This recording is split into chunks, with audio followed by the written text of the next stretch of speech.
అది ఇంతకుముందు అయిపోయింది. ఇప్పుడు ఈ వ్యక్తి తనంతట తానే శోధనలోనికి రాలే. యోబు కుటుంబం తేబడ్డాడు. ఎక్కడ? ఈ సంఘర్షణ అంతా పరలోకంలో జరిగింది. నువ్వు నాకు అప్పగించు, అతని సంగతి ఏందో నేను తేలుస్తా అన్నాడు. గొప్ప సుడిగాలను తీసుకొచ్చి ఇంటి మీద పెట్టాడు. అసలు మొత్తం పోయింది శుభ్రంగా, ఏమీ లేదు. అయ్యా నేను ఒక్కడే మిగిలింది. నువ్వు నీతిమంతుడివి, భక్తిపరుడివి, భయభక్తులు గలవాడివి, చెడుతనం విసర్జించిన వాడివి, జాలి ఉంది, నీ కాడ కనికరం ఉంది, బలులు అన్నీ ఉన్నాయి, నేను ఒక్కడే మిగిలా, ఈ విషయం నీకు చెప్పటానికి అన్నాడు. గొప్ప సుడిగాలు వచ్చింది. అయ్యా ఇంటిని కూల్చి పడేసింది, నీ బిడ్డల మొత్తాన్ని తీసుకుపోయింది, పశువులు బళ్ళు మొత్తాన్ని తీసుకుపోయింది. ఇప్పుడు చెప్పాయా, మా వస్త్రాలు దించుకొని ఏడవటం తప్ప వేరేది ఏం లేదు. వస్త్రాలు దించుకొని ఏడవటం తప్ప వేరేది లేదు. ఇప్పుడు ఆ సందర్భాల్లో గనక కొద్ది మేరకు మనకు గనక ఉంటే, ఇప్పుడు అసలు ఏ చిన్నది వచ్చినా మొట్టమొదట మన నోటికి వచ్చే మాట ఏందో తెలుసునా? అసలు దేవుడు ఉన్నాడంటారా? ఉంటే చూస్తున్నాడు అంటారా? అసలు పోయిపోయి ఈ కష్టం నాకెందుకు పెట్టాడు? ఇదే వచ్చేది. అసలు నా ప్రార్థన ఆలకిస్తున్నాడు అంటారు. ఇప్పుడు ఇవన్నీ పోతాయి, ఇవన్నీ ఏముండవు. నేను ప్రార్థన చేస్తున్నా కానీ ఆయన నాకు ఎందుకు ఇట్లేదు, అసలు వింటున్నాడో ఇంటలేదు. ఆ రకంగా మనం పరీక్ష చేసుకోవాల్సి వస్తుంది. కొన్ని సందర్భాలు నిలబడాల్సి వస్తుంది. చూడండి, మత్తయి సువార్త 14వ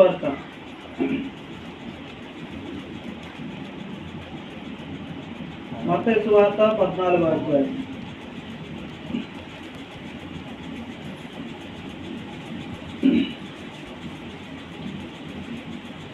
మత్తయి సువార్త 14వ అధ్యాయం 29 చదువుతాం చూడండి. 29 ఆయన రమ్మనగానే, యేసుక్రీస్తు రమ్మనగానే పేతురు దోణి దిగి యేసునొద్దకు వెళ్ళుటకు నీళ్ల మీద నడిచాను గాని గాలిని చూచి భయపడి మునిగిపోతానమ్మా. ఇప్పుడు ఇది ఏ గాలి అనుకోవాలి మనం? ఇప్పుడు 3 రకాల గాలుల గురించి మనం చెప్పుకున్నాం. ఏమేంటి చెప్పండి? చెదరగొట్టే గాలి, సుడిగాలి, గొప్ప సుడిగాలి, 3. ఇప్పుడు ఇదే గాలి చూడండి. గాలిని చూసి అంటే ఇది భయపెట్టే గాలి, ఇది చూడండి. ఏమంటాడు? గాలిని చూసి మునిగిపోసాగి ప్రభువా నన్ను కరుణించు. అమ్మావు, యేసు ప్రభు పక్కనే ఉన్నాడు, ఆయన నీళ్ళ మీద నడిచి వస్తున్నాడు, ఆయన చూస్తున్నావు, నువ్వు ధోనిలో ఉంటివి, నువ్వు ఈత రాదు, మునిగిపోతున్నావు అనుకో. అసలు నువ్వు ఆల్రెడీ చేపలు పట్టే వ్యక్తివి, నీకు ఈత వచ్చు.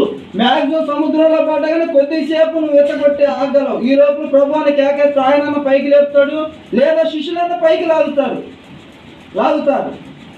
ఇప్పుడు యేసు ప్రభు ఎదురుగానే ఉన్నాడు, ధోని వెనకాలే ఉంది, శిష్యులు ఉన్నారు. ఎంతమందిని పెట్టుకొని కూడా కొద్దిసేపు ఆయనకి చూసి నడిచేవా? యేసు ప్రభుతో పాటుగా సముద్రం మీద నడిచిన మరొక వ్యక్తి, ఈ వ్యక్తే నడిచిన వ్యక్తి గ్రంథంలో. ఆయన వైపు చూసినంత సేపు నడిచావు సముద్రం మీద. ఎప్పుడైతే గాలికెళ్ళి చూసావో మునిగిపోతాయి.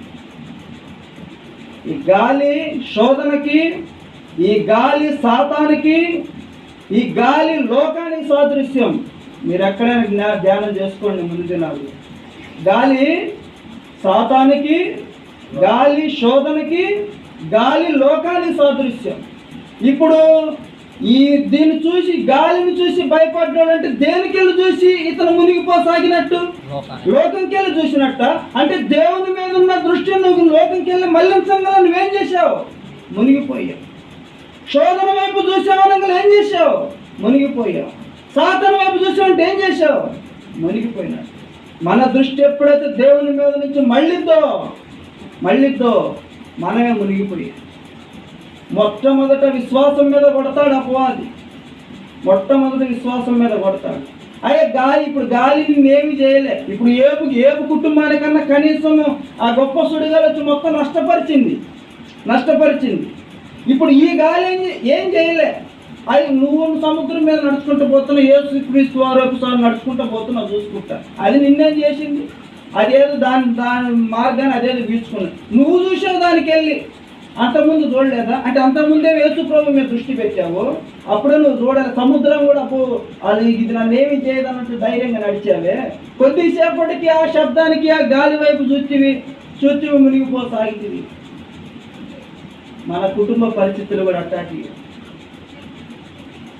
దేవుని వైపు మనం చూడనీయవై నువ్వు ఎప్పుడైతే దేవుని మీద దృష్టి పెట్టి నువ్వు ముందు కొనసాగుతూ ఉంటావు, నడక ఆరంభిస్తావో, అదే కాడికి నిన్ను ముంచుదామా, నిన్ను పడేద్దామా, నిన్ను పక్కకు మళ్ళిద్దామా, ఏం చేద్దాం? అవిశ్వాసం వస్తుంది. ఇక అవిశ్వాసం వచ్చింది. ఏం భక్తి అయ్యా నువ్వు చేసి పోయినావు, కానీ ఈ కష్టాలు చూసినావు. అసలు నీ ప్రార్థన వింటున్నాడు దేవుడు. ఎందుకు 9 గంటల కంటే 9 గంటలకే దేవునికయ్యా నువ్వు మందిరానికి పోయేది? నీకేమైనా లాభం వచ్చిందా? అన్ని నష్టాలు వచ్చినాయి. దుష్టుడు పక్క నుండి ఏం చేస్తాడా అంటే నీకు ఊరికట్ట చెవున పెడతా ఉంటాడు ఈ మాటలు. వెంటనే విశ్వాసం కాస్త అవిశ్వాసం అయింది, భక్తిహీనతలోనికి పోతాం. ఇక తీరా మళ్ళీ దుష్టుల మార్గానికి వెళ్ళిపోతాం. ఒక్కసారిగా మార్గానికి వెళ్ళిపోతాం. అందుకే ఈ పరిస్థితులు ఏది రాకుండా ఉండాలంటే ఏం చేయాలా? మీరు శోధనలో ప్రవేశించకుండా ఉన్నట్లు మెలకువగా ఉండి ప్రార్థించండి. రండి, మత్తయి సువార్త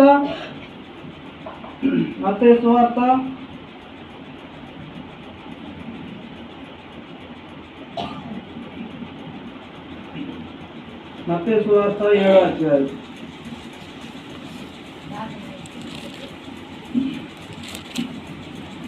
మత్తయి సువార్త 7వ అధ్యాయం.